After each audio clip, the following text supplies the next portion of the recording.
Oh, good morning, y'all. Y'all already know what it is. I'm gone. But at the same time, I have done so much cleaning and stuff. So I hit some GSD, clearly. That flame better not jump over there. Anyway, so I'm back on my homemade hookah. So I turned my bubbler into a hookah again. I've done this before. And I stopped doing it. But I'm back on it again because it works. And why did I even stop doing it? Oh, I know why. Because I broke a stem on the bubbler, so we had to get a new one. And I got so caught up in trying the new equipment that I just never even bothered to go back to my hookah, my toka. I should call it my toka. And then all I have to do is light my bowl. Y'all have seen this a million times. Matter of fact, a couple of y'all probably said to yourselves, I wonder whatever happened to that hookah method. Still very nice. Very nice. Why did I ever stop? Yeah, I should not have even ever not did that. Oh, I got the cutest little vacuum at the dollar store.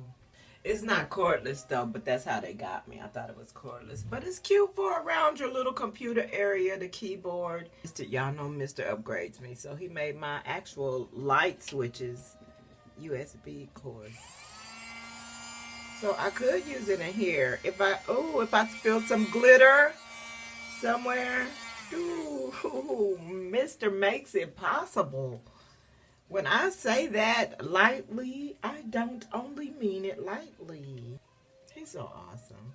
And he entertains these small pleasures that I am really falling in love with more and more every day. Let me do something with my hair while I talk to y'all. I'm so sorry. I really am gonna get better. I really am. Now, you might see me in the same couple of hairstyles, but at least it'll be up in one, right? Look at that. All I did was pull that back, and that's better than just coming on here wild. Like, I just don't care, because I do care. It's just that I care so much more about the meaning of what I'm saying, but aesthetically, why not be easy to look at, you know? I know, y'all. I'm getting better. I'm just twisting it into itself. Ooh, it's kind of fuzzy from the front. You know what, though?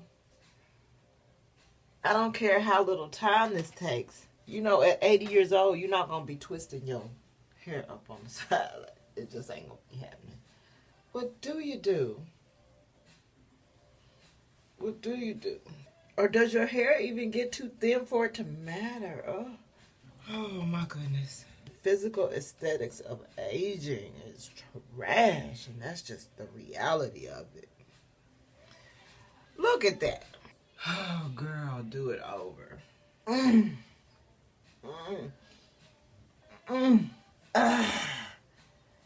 Y'all don't even know. Oh, white people and man, y'all don't even know what it takes just to do that. I'm just twisting. Damn. You know what? It's that bad. I'd rather put it in a flat twist. Oh, I need to totally do that. Okay. Camera's gonna go off. And let God guide me. Because I think I'm going to get my shit done today. Okay. Woo. Lord. Oh, have mercy. Oh, that was some bullshit. That was some bullshit. Plait twist we're doing. We plait 3/4 of the way and then twist the last couple of inches. You're welcome. Yeah, it serves a lot of purpose. Y'all can see what it is. It makes it easier to undo the ends. That sometimes when you plait all the way to the end, it's hard to get to that set in to start unplaiting it.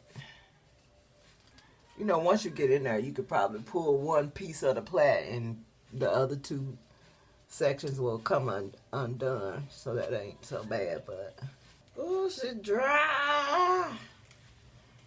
I'm not complaining because I know some of y'all can't dry detangle like that, especially not in a few strokes. I know that's a blessing. Well, it's a functional blessing. Culturally, it's trash because that came from that quota. It came from that colonized quota. Repping quarter rooms out here in these clandemic streets. I see y'all out here trying to make our black way through this shitty rainbow. This shitty rainbow. Come through, come here. Come here. Come here, go over there. Come here, go there. Go there. Come here. Go over there. Woo.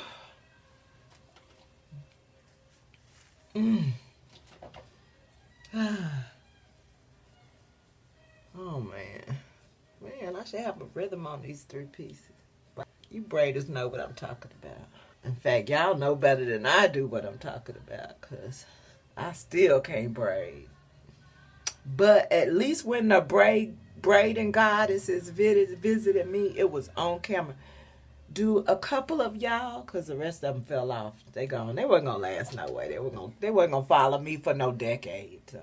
But y'all remember when I did that video and I was playing around and I accidentally learned how to braid hair on my own hair. And I braided my own hair and I kept going because I was scared. Because I didn't know what I was doing, but my hands were being led. I felt what I was doing. And I did it.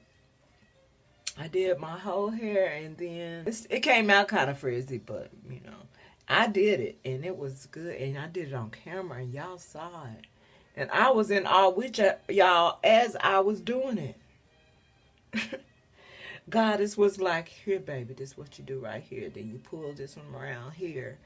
And you tighten that up, you pull that around and down and through them two. So that she was just telling me what to do, child. Well, she wasn't even telling me with words. She was guiding my hands because I was doing that. I was braiding hair. And my own hair. I think I heard that it's harder to braid your own hair than other people's.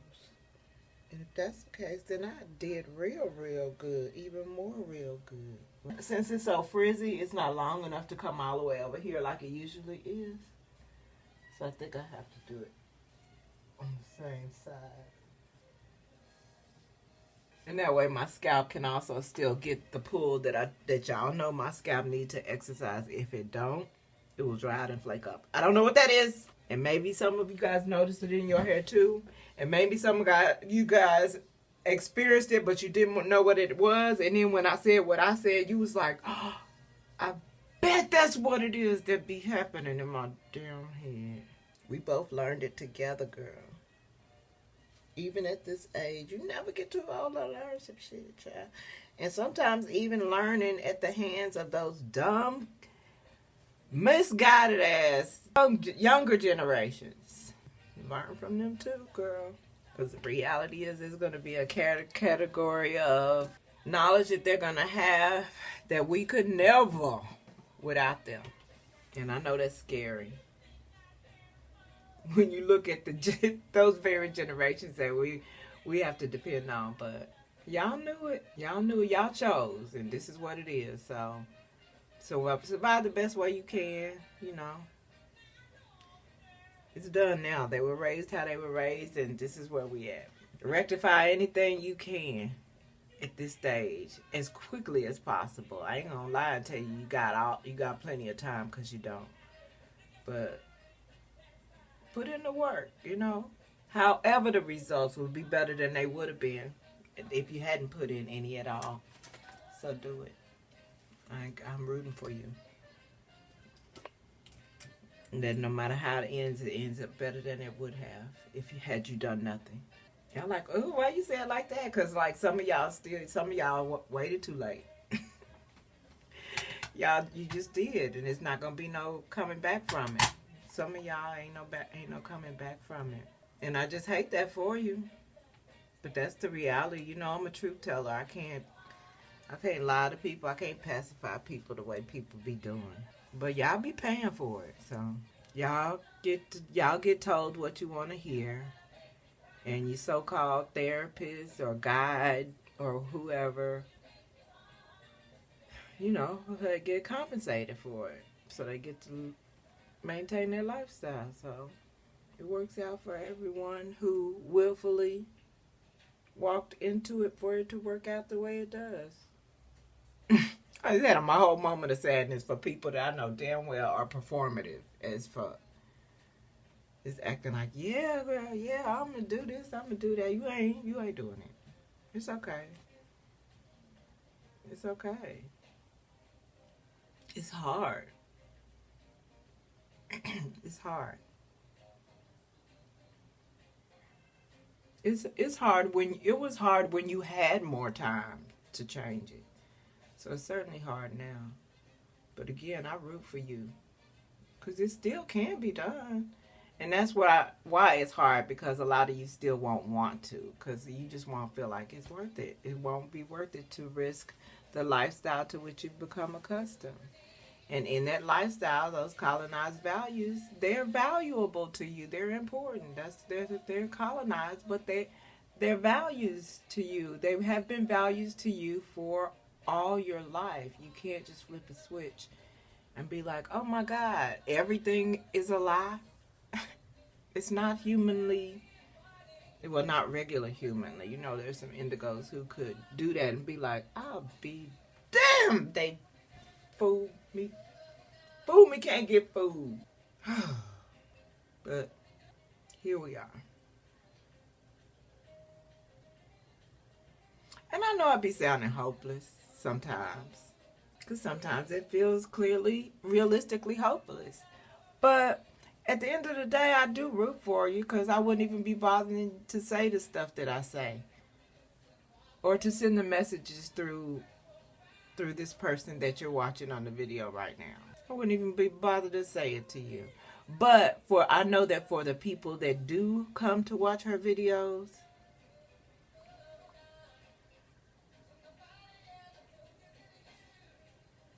anyway, you are the one meant to get this message. It's for you. You know who you are. And the planet needs you to enforce your powers upon it. I feel like I just walked in on God is talking to y'all or something that wasn't none of my business.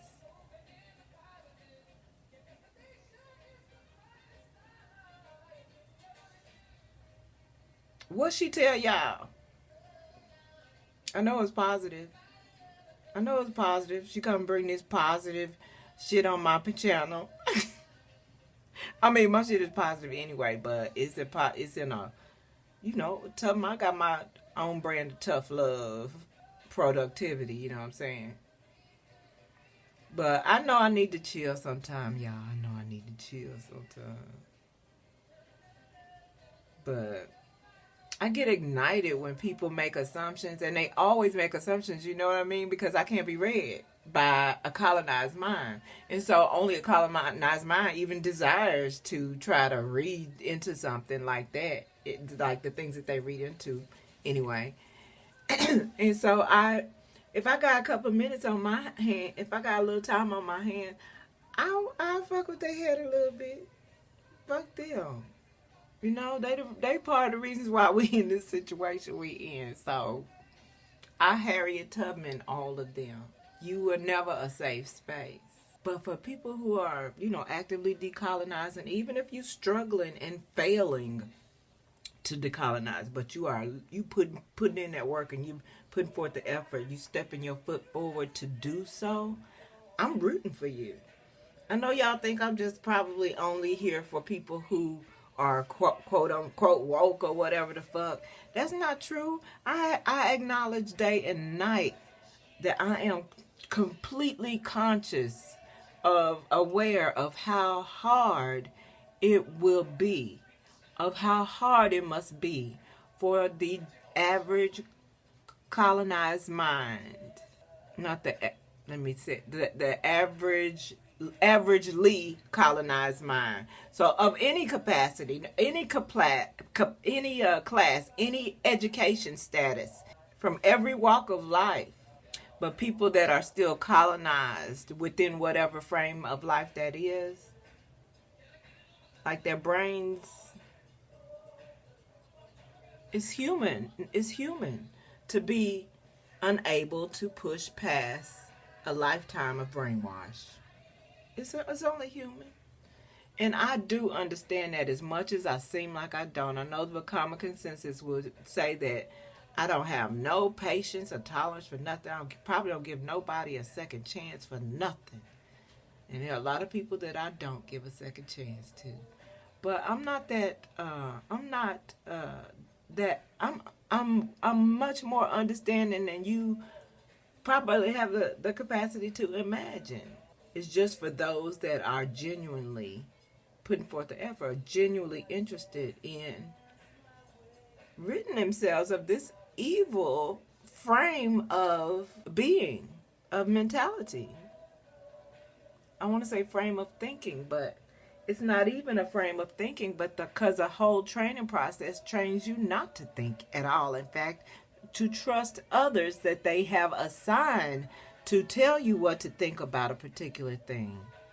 And these people become your professionals and your celebrities. And then therefore your politicians, your leaders, the people to whom you trust your wellness, your very wellness in existence. And then to just find out one day, even in 1 year, just find out it's all a lie. The fuck? I don't expect people to do that. I got flesh. I kind of know what it's like. Like I say, it's some things I'm not gonna decolonize. You know what I mean?